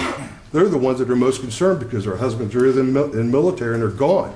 They need protection. They got to protect their wife, their kids and their property. Some of these violence, is being labeled as gun violence. No, it's evil. It's when people are just left of center, and it happens with forks and knives and hammers and anything they can grab a hold of. It's not gun violence, it's insanity. So let's put that in perspective. If we can get these people that are interested and want to make the commitment to sit through an 8-hour North Carolina conceal and carry course, it's all about being proficient. The most dangerous person out there is the guy that buys a gun, doesn't know anything about it. Thank you for your time. Thank you, Troy. Just a note for the record, any days or times apply countywide. They're not specific to this one range. Greg Rawlings. Present. Not present. Eddie Joe Powell. Eddie Joe Powell. I couldn't see you. Hi, my name's Eddie Joe Powell. I live at 136 Powell Road in Charbonneau, North Carolina. I'm actually not here to address their issue. I'm here to address the issue where we were drug into at the last meeting when you tabled the shooting range problems. We have Powell Farm Sporting Clays. We just wanted to make it known that we are permitted, we are legal, and we are working within our legal permit. We do provide, it is our living, it's what we do on our farm, we make a living, and we've had it there since 1987. We just want to be left alone to do what we do every day. Let's make a living. Thank you. Thank you. That's all I had signed up. Commissioners have any further comments? Hearing none, I'll close the public hearing and ask for a motion from the board. Mr. Chairman, I'd like to make a motion, and this is a text amendment. It is not directed to any one business or persons or property owners, but I want to move to approve PB 14-03 due to its consistency with the land use plan and that the request is reasonable and in the public interest, results in logical development pattern, and does not result in significantly adverse impacts to adjacent property owners. I'd like to include the planning board recommendations of staff approval if outdoor range is located more than 1/2 mile from the subject parcel's property lines, use permit required for all other approvals, required mail notices is extended to owners of land within a 1/2 mile of the subject parcel. The 1/2 mile setback is expanded to include residential zoning districts. The 1/2 mile setback is expanded to include waterfowl impoundment and rest areas, to specifically exclude private outdoor ranges intended for personal, non-commercial use and infrequent special events, prohibit explosives or any other target that detonates, allow a reduced setback for outdoor ranges, incorporate noise abatement improvements. Examples of noise abatement techniques include orientation of the range away from the residential dwellings. Hours of operation to be Monday through Sunday, 8 to 6, 8 to 7 through Memorial Day till Labor Day. Additional evergreen landscaping 65 to 100 feet wide around the perimeter of the outdoor range. Oh, excuse me, back up. I want to not include Sundays in that, hours of operation. Additional evergreen landscaping 65 to 100 feet wide around the perimeter of the outdoor range. Overhead baffling and sidewalls insulated with sound-absorbing material as required by the NRA guidelines. Side berms, walls, barriers that physically connect to overhead baffling and extend 10 to 20 feet beyond the firing line. Muffled firing lines, devices that include three-sided concrete block buildings or large-size concrete culverts. Licensed acoustical consultant to prepare a range master plan that includes a noise profile for each firing station to determine sound abatement strategies. To require a use permit range to be evaluated annually. That's my motion, Mr. Chairman. Excuse me. We have All right. we have a motion from Commissioner Gilbert. But before that motion is actually seconded or anything, I would like just to ask that I had put down here to take out the zoning requirement and leave in the half-mile distance to homes. To a residence. To a residence. And if you could change it to that, I would really appreciate it. But if the residential zoning is already in place and no dwellings there, then we need to include that, is my thoughts. I have one question on Wait a that minute. too as well. Just to what she That's stated. my motion. She So has if you a want motion, and it has not been properly seconded. My question was to her motion, is what I'm saying. Can I ask a One question? at a Because it was so time, you much. can ask a question to her. To your motion, did you say prohibit whether or, because it stated whether or not to prohibit, I was reading it again for like the third time. Did you state to prohibit explosives or any target that detonates? Correct. Okay. All right. We have a properly made motion. I had one question as well. Yes, sir. Was your intent, Marion, to have staff approval for the outdoor range if it's located 1/2 a mile? Correct. Or special use permit for all ranges? Special use permit for all ranges. Okay, so All right. there's a change. All right. And Mr. Petrie, you had a, I'm waiting on a second, then we'll have a discussion, but I don't agree with what she's well, saying. we don't have a second. Is anybody going to second the motion? Going once, going twice. The motion fails for lack of a second. Do we have a substitute motion? Mr. Chairman, I'd like to make a motion, move to approve PB 14-03 due to its consistency with the land use plan and that the request is reasonable and in the public interest, results in a logical development pattern and does not result in significantly adverse impacts to adjacent property owners. Items that may be addressed in this motion, and I'm going to move my hours up from 10 a.m. to a half hour before sunset, 12 months out of the year. That makes it easy. 10 a.m., half hour before sunset. What days of the week? No Sundays, 6 days a week. And the half mile from any existing residence. Now, I'll read, Mr. McCree, is it necessary that I require, is it necessary that I read this entire page back again? Yes, if that's going to be part of your motion. Okay. Oh, Mr. Petrie, only include what you want to be in the motion to be voted on. Right, exactly. Okay, I'm comfortable with everything here, but I wanted to preface everything by saying no Sundays, 10 a.m. to half hour before sunset, which I like even better because it's easy, and a half mile from any residence, not zoning, just residence and existing residence. Now, items that may be addressed in the motion, whether or not to include the planning board recommendations. Staff approval if outdoor range is located more than 1/2 mile from the subject partial property lines. Use permit required for all other approvals. So make sure I understand that. If it's outside of a half a mile, From your property. right, so you don't have to have a special use permit if you're outside the half mile. Yes, from your property lines. Right. Correct. Required mail notice is extended to owners of land within 1/2 mile of the subject parcel. The 1/2 mile setback is expanded to include residential to include residential residences. The 1/2 mile setback is expanded to include waterfowl impoundment and rest areas. Very important. Whether or not to specifically exclude private outdoor ranges intended for personal non-commercial use and infrequent special events, i.e. turkey shoots. I think we addressed that with Commissioner Griggs' question, and Mr. McCree addressed that, the private. Whether or not to prohibit explosives or not, we will prohibit explosives or any target that detonates. Whether or not to allow a reduced setback for outdoor ranges that incorporate noise abatement improvements. Examples of noise abatement techniques include, I don't think we need to, I don't want to address the reduced setback. I want to leave it at the half a mile. That's what we agreed on, I think. Okay, we don't have to go through the examples of noise abatement techniques include because we're not going to reduce it from a half a mile. Is that right? If that's not part of your motion, you don't have to.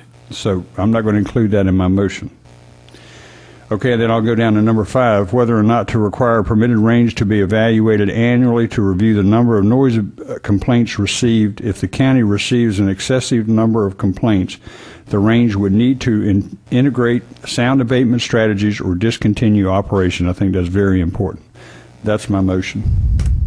Second. Yeah. Now we have discussion. Now we're open for discussion. Mr. Chairman. Yes, sir. The only issue I have is the first one that I raised with Mrs. Gilbert, staff approval. I think if we're going to have a special use permit process, it needs to be for all ranges, and then that way, when the special use permit process can be used to take care of number 5 that we have below, as we talked about a while ago. That's just I would ask Mr. Petrie to amend his I'll motion. amend my motion to require a special use permit so we can make sure we keep an eye on number 5. I think that'll handle it. Yeah. Okay. Mr. Chairman, in addition to that, I'd like to ask Mr. Petrie to amend his last, as far as the require a permitted range to be evaluated annually, period. If the guidelines are set forth in the, according to the NRA, we shouldn't have any issues with noise complaints, and that shouldn't be the determining factor.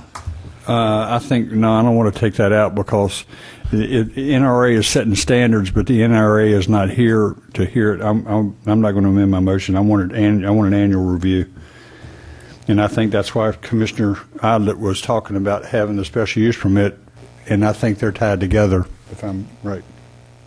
From my perspective, number 5, you could do away with number 5 and set provision in the special use permit that would cover all of that, as we discussed earlier. I think, isn't that what we talked about, Ben? You could do it either way would be appropriate. And however you want to do it. I'd like to leave the annual review and the special use permit tied together. Okay. And I think that's what we did with the horse. That was an annual thing. All right. I can support that. That's my motion. We have a motion and an amended motion. Do we have the second to the amended motion from Mr. Martin? The only thing I would say is if you're not going to make it a part of your motion, I think the board needs to direct staff to come back and bring us an amendment for number 4 to allow noise abatement. Less than half mile distance. Yes, so that we can address that at a future time, not tonight, but we can do that at a future time. So you're saying that a person could come back and under the half mile it'd be a reduced amount, but the noise abatement issues would supersede apply. that? That would apply, and they'd have to meet them so that the noise isn't there. I think what we're doing right now is this motion will deal with the half-mile setback, period. Okay. And I think a separate issue, not to be decided at this point in time, but to be later looked at, will be those issues addressed under number 4, and they will be relative to any proposed reduction in setbacks in the future, but are not for discussion or consideration tonight and are separate and apart from the amendment. Is that correct? Correct. The ordinance. So now are you saying that I need to re-amend? No, we're saying that you're fine. Oh, you're fine. You're fine. That's all you got to say. You're fine. You're fine. Hey, I'm easy. You made a motion. A or B. I don't like B. You amended your motion. Commissioner Martin has seconded your amended motion. Is there any further discussion? I just want to make one further comment. Again, this is a text amendment that's going to be consistently addressed throughout the county and not to one individual entity. That is correct. Get confused with that a lot of times. That is correct. Any further discussion? I'd like to make one more, which, I mean, if it's not agreed on the board, like the 10 o'clock a.m. I'm using his hours. Well, I'm just saying, and he's not the only one. This is county-wide. At 10 o'clock a.m., I've been up for 5 hours and done 5 hours of work. Exactly. So I'm thinking like 9 o'clock. So I don't know if that's something that, as us, Be adjusted. just from 9, I mean, because you think about it, wintertime, 10 a.m. to 4:15 before. I mean, that's not. I'm using his hours that he's comfortable with. I know, but I'm not using him as I the know, only I person. know that, but if he's comfortable with it, everybody else should be comfortable with it. All I'm saying is 9 a.m. to 30 minutes Okay, before I'll sunset. amend my motion from 9 a.m. to a half hour before sunset. You just made me happy. Thank you, sir. Y'all are making me crazy. Call for I'll the question. second his amendment Call for on the that. question. Have a motion that has been amended twice. It would require Commissioner Martin to second that motion to keep it consistent. Is that not correct, Mr. McCree? Yes. Well, the way you're doing it, that would be correct. Okay. Second. Okay. We have a twice amended motion and a 3 times Like a twice baked potato. seconded. A or B. Any further discussion? So clarification, it's from 9 until a half hour before sunset with no Sundays. That's correct. Correct? Mr. That's Petrie? correct. That's right. That's correct. Hearing no further discussion, all those in favor, aye. Aye. Opposed? Motion carries. Can we take a 5-minute? Yes, we'll take a 5-minute break.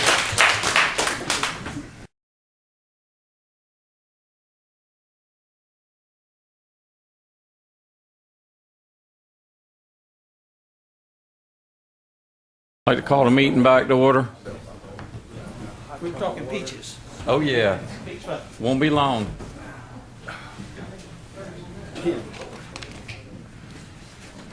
Next item is under old business, an ordinance of the Currituck County Board of Commissioners amending Section 1064 of Chapter 10 of the Currituck County Code of Ordinance to authorize law enforcement seizure of ATV permits that are expired, revoked, canceled, suspended, unlawfully or erroneously issued, or unlawfully used. Mr. McCree. Mr. Chairman, this ordinance was first introduced at your last meeting and was held over until this meeting in order to add some clarity with regard to whether careless, reckless driving and driving under the influence might also be cause for seizing an ATV permit for use of the ATV on the beach. I guess let me step back a little bit just to remind everyone that this ordinance would provide that in certain circumstances, a law enforcement officer is authorized to take possession of a required ATV permit if the law enforcement officer finds that the permit is expired, revoked, canceled, suspended, is fictitious, which we've had some problems with that, which has been unlawfully or erroneously issued, unlawfully used, which we've had some situations where that's occurred, or we now added, or upon issuance of citation for violation of Section 10-59 of this code.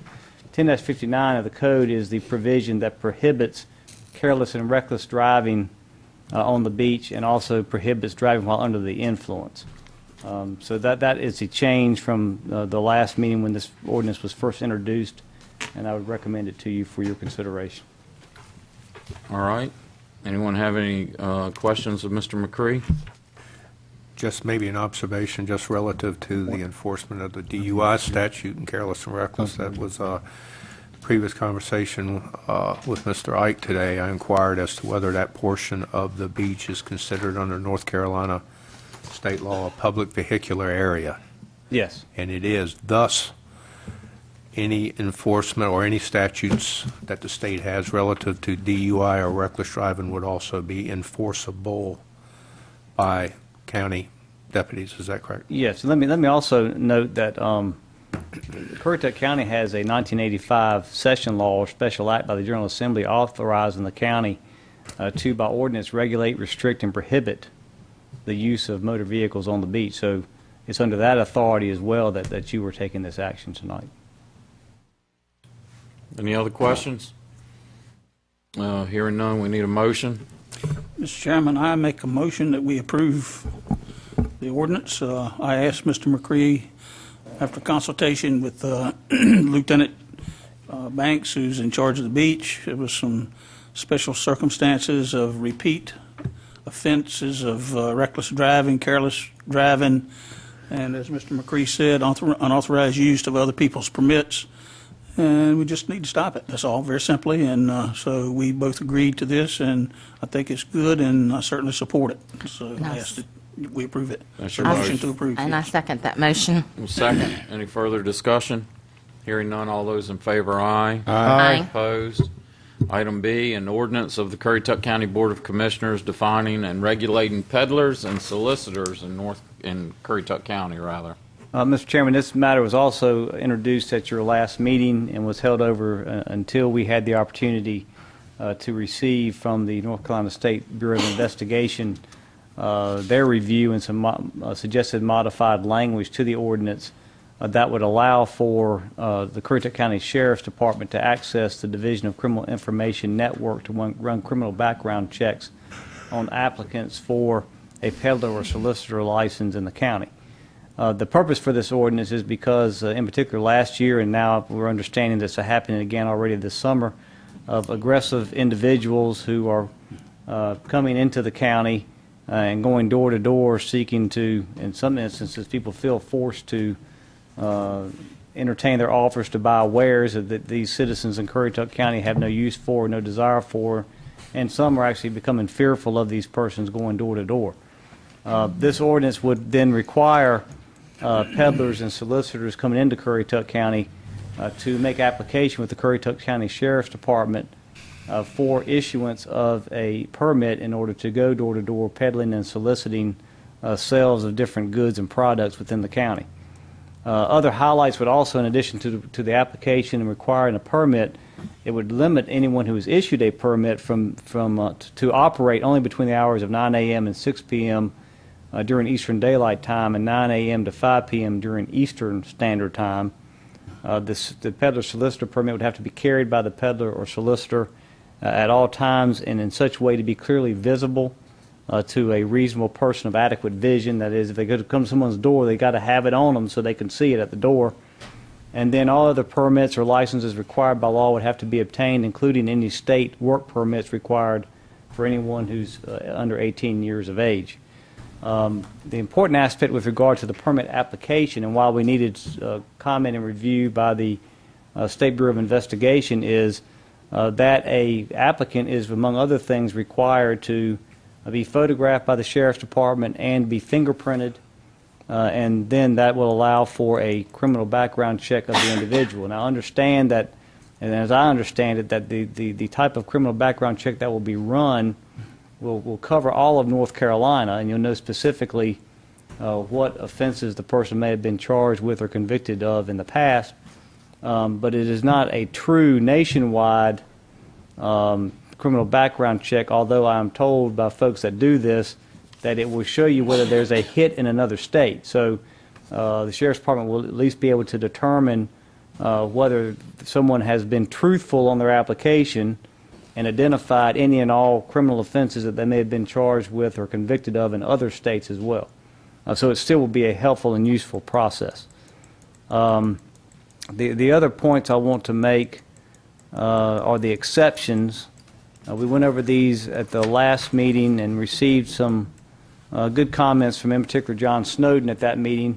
Also, Commissioner Griggs spoke with a farmer in the county who was concerned that agricultural businesses not be detrimentally impacted because they evidently have salespersons that call upon them for sale of various products that they use on their farm in their farming operations.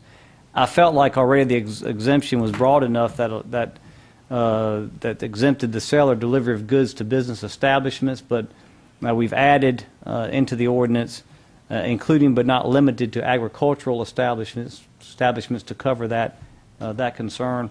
And then lastly, you may recall Mr. Snowden appeared before you expressing that there might be a loophole in the exception allowing for the sale or solicitation of orders for milk, dairy products, vegetables, poultry, eggs, or other similar commodities in the county. And his suggestion and another North Carolina statute, which I pulled language from, I think we fixed that loophole that provides those products that are produced by the seller or solicitor. So it prevents someone from going to a grocery store, buying a bag of apples, and then going door to door peddling. They have to actually have grown the apples in order to meet the exception. Again, the modifications and changes were form over substance. You have before you another draft which is just slightly different with some clarification because we had the SBI take a second look at this in the last week, and they came back just saying that we needed to make clear that it's the Currituck County Sheriff's Department that will be utilizing the North Carolina State Bureau of Investigation Division of Criminal Information Network in doing its background checks, and so that's the modification that was added in the draft before you, and I commend this to you for your adoption and glad to answer any questions. I guess the Ruritan Club or the lodge selling chicken dinners is exempt. The Girl Scouts are exempt. The football team selling the cards and things like that. Those type of organizations are exempt. That's correct. Yeah. Kids selling magazines. The delivery of goods or services which have been ordered before delivery, of course, are exempt, as is to protect persons' First Amendment rights, the circulation of petitions for signature, and also the lawful promotion or expression of views concerning political, social, religious, and other like matters. So those are additional exceptions to the peddler solicitor ordinance. All right. Any other questions for Mr. McCree? Hearing none, we need a motion. Make a motion to accept this ordinance. I have a motion for approval. Second that. And a second. Any further discussion? Hearing none, all those in favor, aye. Aye. Opposed? Motion carries. Next item is appointments to the game board. Mr. Idlet, you have to appoint a new person, and Mr. Griggs and Mr. Petrie, your appointments are eligible for reappointment. I'm reappointing Andy Newberg. Okay. I'll reappoint Jeremy Midget. Okay. Do you have anyone yet? Yes, I do. Stephen Luark. Stephen Luart. All those in favor signify by saying aye. Aye. Opposed? Motion carries. Consent agenda. Approved, or make a motion for approval. Motion for approval. Second. Any discussion? Hearing none, all those in favor, aye. Aye. Opposed? Commissioners report. Mr. McCord. Nothing to report at this time. Mr. Griggs. Well, I'd like to report that the chairman, myself, Mr. McCord, Ms. Gilbert attended the graduation for the class of 2014. Oh, and Mr. Martin as well. I'm sorry. And all went well. We had some weather. It was a good thing, I guess, that it was inside, although it was initially going to be held outside, but we'd have been swimming if we were outside. And I just wish good luck to our class of 2014. Mr. Martin. Ditto, Mr. Griggs. Mr. Idlet. Just want to report that Mr. Griggs, myself, Chairman O'Neill, Mr. Scanlon, traveled last week to Greenville to meet with Representative Walter Jones and his staff to talk about some issues that have been ongoing here in the county for some time. We talked about some of the drainage issues, road issues, wetlands issues and roads, that type of thing, still over on the Outer Banks area, specifically in the four-wheel drive area. We talked about the dock at the park at Coinjock. And let's see, what was the Channel. and also, that's right. And certainly not to be left out, the dredging not having the ability to dredge the channel that historically has been there since the beginning of Currituck, I guess. Well, maybe not quite that long, but for many, many years, the channel going into Whalehead. I don't know what to tell you as far as what we learned. We certainly had a sympathetic ear and also come away with the understanding that the congressman was going to go to the highest levels in the Corps to try to set up some meeting times to come down and actually put some face time on the issues to maybe help us move some things along. So with that, that's all I have. Mr. Petrie? Just to say, everybody knows it's tourist season, a lot more traffic. Allow plenty of time to get where you're going. Don't be in a hurry because that's where we have accidents. So be safe. And all you people from Pennsylvania, I love seeing you down here. Bring your money. Ms. Gilbert? I just want to remind everybody, and maybe the county manager can go in a little more detail, that 4th of July is coming up. June is gone already. It's unbelievable. So we do have events at the Whalehead Club on the 4th of July, so I wish everybody a wonderful Independence Day, and just be safe as you celebrate. I have nothing. Mr. Manager? Yes, sir. I'd like to report that at last meeting at your public comment section, some of our rental companies from the Outer Banks came and asked for some concessions that were above what our current contract is. The staff advised you at the time that we would sit down with them to try to work out an agreeable solution. Eileen Worth with my department met last week with the contractor responsible for moving the items from the beach with the property management companies. I'm pleased to report that they were able to reach a mutually agreed upon solution.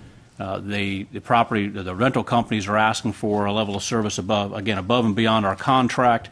They have agreed to contract separately with that provider, and they would pay directly a fee to recover their property. That seemed to be a solution that everybody was agreed upon, and we're moving forward to implement that. Is that all? Yes, sir. All right. We need a motion to... But you? I have nothing. Okay. We need a motion to recess the Board of Commissioners meeting and reconvene as Tourism Development Authority. So moved. Second. Have a motion and a second. Any discussion? All those in favor, aye. Aye. Opposed? Mr. Scanlon, you're going to present the Sir, Mr. Chairman, you actually have two items for the TDA. The first one being the TDA is responsible for the expenditure, or partially responsible along with the Board of Commissioners, the expenditure of the occupancy tax funds. They were presented to you at your last meeting, our plan for the upcoming year. Again, you are required to have a public hearing before you can adopt the budget, and I'll be happy to answer any questions that you may have before you do so. Does anyone have any questions of the budget that was presented at our last meeting? Hearing none, I'll open the public hearing. I have no one that has signed up. Is there anyone that wishes to speak that did not sign up? Seeing none, I'll close the public hearing and ask the board for a motion. Make a motion to accept the budget for the TDA. We have a motion for approval. Second. Second. Any further discussion? Hearing none, all those in favor, aye. Aye. Opposed? Item B is discussion of Travel and Tourism Department Supportive Funds Program Procedures. Yes, sir, Mr. Chairman. One of the line items inside the Tourism Department is they provide annual funding to help our nonprofit and for-profit organizations that might be undertaking an event. We can assist them with marketing. We've been doing this for quite some time. The Board of Commissioners several months ago asked staff to go back and review this process and to build in some accountability. You have at your place tonight a draft of administrative procedures, which we're bringing to you tonight, which we believe accomplishes that goal. It has 7 major points that I'd like to present to you. The first one is any county organization, group, profit, or nonprofit can apply by application to the Tourism Department for assistance in marketing an event that they might have. A for-profit business will be required to match the amount of money that they receive in an award. Nonprofit businesses will not be required to provide any matching funds. There is a a sliding scale depending on how many people will be attending the event. Will dictate how much funds are available for the event. If you are a for-profit business, that amount will decrease from year 1 to year 2 and terminate at year 5. So for-profit events can only receive funding for 5 years. There's a following schedule underneath that for nonprofit organizations. Again, they have a sliding scale based on the number of anticipated attendees. Their amount will decrease over years, but it does not terminate after 5 years. They actually can go further. If an applicant is seeking funding for $1,000 or less, it can be administratively approved by the tourism director. If they're requesting over $1,000, it will go to the Tourism Advisory Board for their approval. All applications received will be reported to the Tourism Development Authority on whether they were approved or disapproved, the amount of money that was awarded to them, and how many years of funding they have received. And I'll be happy to answer any questions you might have on this procedure. Anyone have questions of Mr. Scanlon? Mr. Scanlon, so in essence, this does not create any more of a timeline whatsoever for anyone who's coming for funds, correct? It does not. It does not. In fact, it basically reestablishes how the program was initially administered when it was put in place. Okay. And it meets the requirements that the board had asked for as far as transparency and accountability. I believe it does, as we're submitting it, yes. Thank you. Just one question relative to the amount of marketing, that if it's $1,000 or less, Director of Travel and Tourism will review and act on application. Will this also be forwarded and provided to us in the report relative to all the other Yes, sir. applications? All applications will be reported to the board, regardless of dollar amount. And Approved and regardless of non-approved. whether they receive funding. So even applications that came in that were denied any funding will be reported also. But Yeah, well, all applications will be reported. That was one of the things we asked for, Yes. but I just wanted to clarify that the $1,000 or less that's approved within that committee would be reported. Do we need to approve that, Mr. Scanlon? Yes, sir. I'd like for you to adopt the administrative procedures. We need a motion to approve that. I'll make a motion to approve the guidelines that were just presented to us. Have a motion? Second that. Second. Any further discussion? Hearing none, all those in favor signify by saying aye. Aye. Aye. Need a motion to adjourn this Tourism So Development moved. Authority, reconvene as the Board of Commissioners, Second. and go into closed session pursuant to GS 143-318.11A3 to consult with the county attorney in order to preserve attorney-client confidentiality in the matter entitled Swan Beach Corova LLC versus Currituck County and other legal matters. So moved. We have a Second. motion and a second. Any further discussion? All in favor, aye. Aye. Aye. All opposed can stay.